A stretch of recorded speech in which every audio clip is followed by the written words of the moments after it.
Something about your love changes everything. Changes everything. Something about your love. Something about your love changes everything. You turn my morning into dancing. You turn my morning into dancing. You turn my morning into dancing. You turn my morning into dancing. 'Cause your love changes everything. Your love changes everything. You turn my morning into dancing. You turn my morning into dancing. You turn my morning into dancing. 'Cause your love changes everything. Your love changes everything. Oh, there's something about your love. Something about your love changes everything in my body. Oh, something about your love. Something about your love changes everything. It changes everything.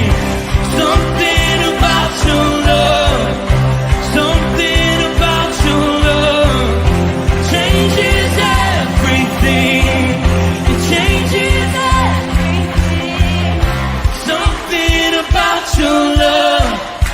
Something about your love changes everything. Changes everything. Something about your love. Something about your love changes everything. Something about your love. Something about your love changes everything. Changes everything. Something about your love. Something about your love changes everything. Changes everything. Something about your love. Something about your love changes everything. You turn my morning into dancing. You turn my morning into dancing. You turn my morning into dancing. You turn my morning into dancing. You turn my morning into dancing. Something about your love. Something about your love changes everything. Good morning, rooted men, and happy and blessed Monday morning. Pastor Tom, firmly rooted church, and welcome to the Freedom family as well. As you'll notice back here, beds are, well, used. Why? The Jackson family is in the house. And first time the boys have been here to stay over, Aaron and Adrian. So having a great evening last night and good morning this morning. Thunderstorm. When was the last thunderstorm we had? I knew it was going to rain, but I don't know. I know that Alice doesn't like storms, but I don't know. The thunderstorm was pretty cool last night and early this morning. All right, let's see who's on board, and then we'll get going. I think the first person that I saw, well, I guess I thought I saw Steve Giroux, but I guess I didn't. Jody Glenn, good morning. I'm out there on X. Good morning, rooted men. Join us. Austin Jackson, my guess is maybe driving home. He was out in Delaware. Why was Austin out in Delaware? Because his two superstar daughters, won for the second year in a row the national softball tournament. Just a little thing. And we were able to watch it on ESPN, which was cool. And also, and I text him, you could distinctly know that Austin was talking or screaming or yelling when you could hear it through the microphones on ESPN. So it was so much fun. Chris Connolly, good morning. Patricia, down at Fernwood of Greendale, good morning. Steve Ponoworski, good morning. Atlas, good morning. Ken Gooch, good morning, fellow brothers in arms. All right. I get the privilege of looking at the end of Habakkuk because Matt Ryan, by the way, be praying for him. He and his wife had a short vacation, and he ended up in the hospital for almost a whole day. He got stung by a stingray, and so they've been treating his nervous system and all sorts of stuff. Oh, yes, Patricia. Yes. So blessed to have the Jacksons in the new house. Yep. And Adrian's out there walking the dogs in the yard. All right. So I get to look at the end of Habakkuk, which I said on, I think it was on the Thursday. Man, I wish I was doing the end of Habakkuk, and now I get to do the end of Habakkuk. So Habakkuk, a prophet, like in the world today, like in America today, saying everything seems to be upside down. The evil people seem to be winning. The cheating people never get caught. Bad people never get tried. Innocent people are suffering. Everything is upside down. And I don't understand, God, because you're a just God and this and that and the other. And God's response is, well, it's going to get worse because I'm going to send Nebuchadnezzar, which only makes Habakkuk go, you got to be kidding me. Why would you use this ruthless tool to affect and harm your people? And from the outside, it doesn't make any sense until you realize that God cares more about our spiritual being than our physical being. And these people were worshiping idols, and they were all going to hell. Unless they repented and came back to God, they were finished. So he uses this tool of punishment, but Habakkuk is experiencing it in the moment, and it all seems so crazy.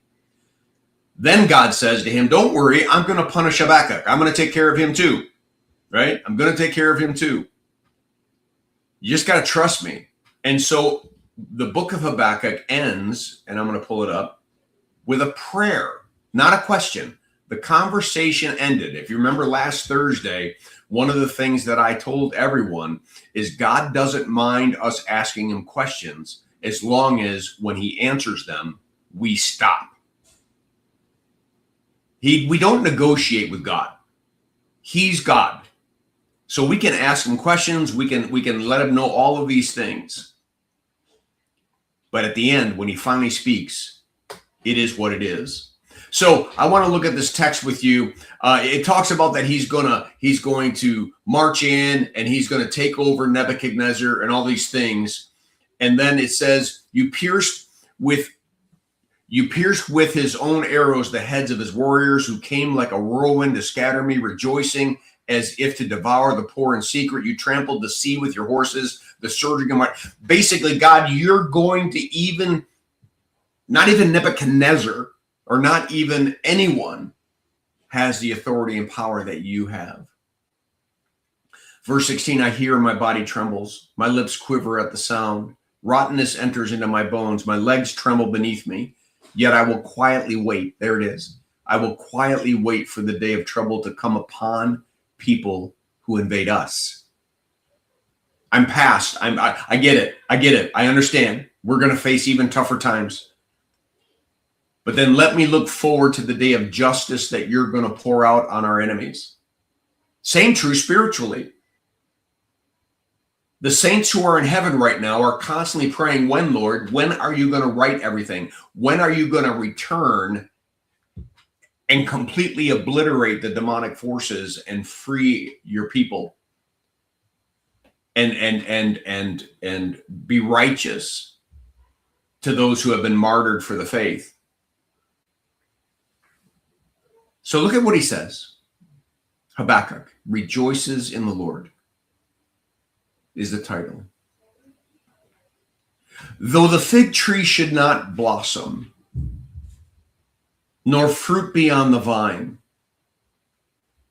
the produce of the olive fail, and the fields yield no food,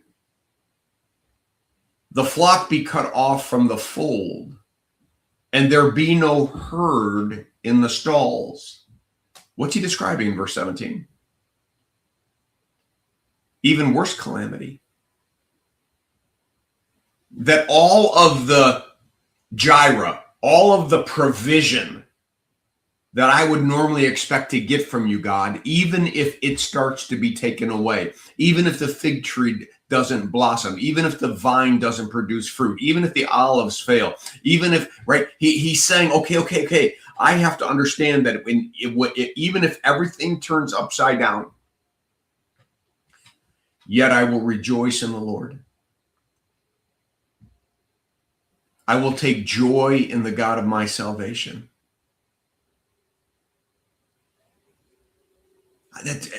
It just can't happen unless you got faith eyes. Hence, we walk by faith and not by sight. Sometimes we see better when our eyes are closed. I still got to believe that you're for me and not against me.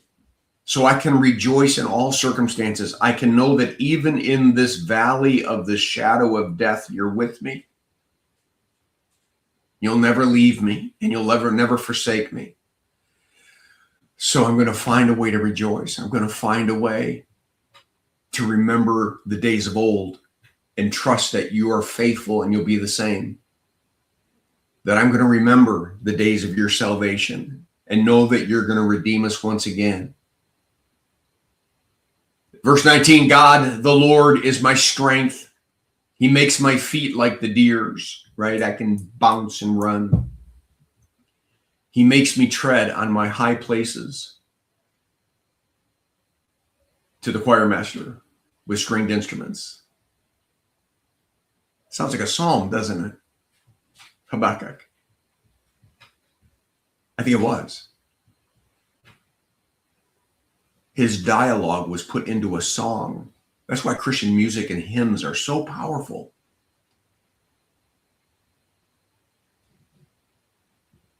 But let's end with that.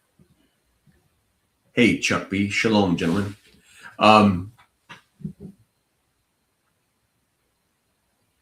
We live in a broken, sinful world, and so there are going to be moments when God's not making any sense. But it's only because we can't see as far as he sees or as deep as he sees. And we have this tendency, because we're feeling cognitive dissonance, we're feeling twisted, that we've got to figure it out. And what we have to do is let him have it and trust that he's going to do what he's going to do, that he's going to be faithful. He's always faithful. So sometimes, like Job, you got to just sit in the ashes and wait. Sometimes you just got to get through the storm. Don't try to stop the storm. Sometimes you just hunker in and let the storm go by. All right, I'll leave it at that. Blessings on your day. Make it a firmly rooted day, and may someone see Jesus in us today. Peace.